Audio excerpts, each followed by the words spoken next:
అనుకున్నదే జరిగింది, ఊహించిందే నిజమైంది. ఎగ్జిట్ పోల్స్ ఎగ్జాక్ట్ రిజల్ట్స్ అవుతున్నాయి. తెలంగాణ పురపోరులో కాంగ్రెస్ టాప్ లో దూసుకెళ్తుంది. అర్బన్ ఓటర్లు సరిలేరు మీకెవ్వరు అంటూ రేవంత్ పాలనకు జై కొట్టారు. ఆయన నాయకత్వాన్ని కోరుకుంటున్నారు పట్టణ ప్రజలు. అటు గులాబీ ఇటు కాషాయ పార్టీని కాదంటూ సర్పంచ్ ఎన్నికల ఫలితాల మాదిరిగానే మున్సిపల్ ఫలితాలను అందించారు.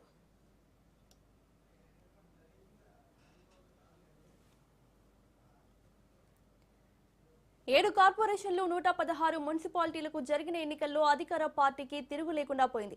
మున్సిపాలిటీలు కార్పొరేషన్లలో క్లీన్ స్వీప్ దిశగా హస్తం నిలిచింది. మున్సిపల్ ఎన్నికల విజయం కాంగ్రెస్ శ్రేణుల్లో ఉత్సాహాన్ని నింపుతుంది. మున్సిపల్ రిజల్ట్స్ తెలంగాణలో హస్తానికి తిరుగులేదని స్పష్టం చేస్తూనే అదే సమయంలో ముఖ్యమంత్రి రేవంత్ పై మరింత బాధ్యత పెంచాయి.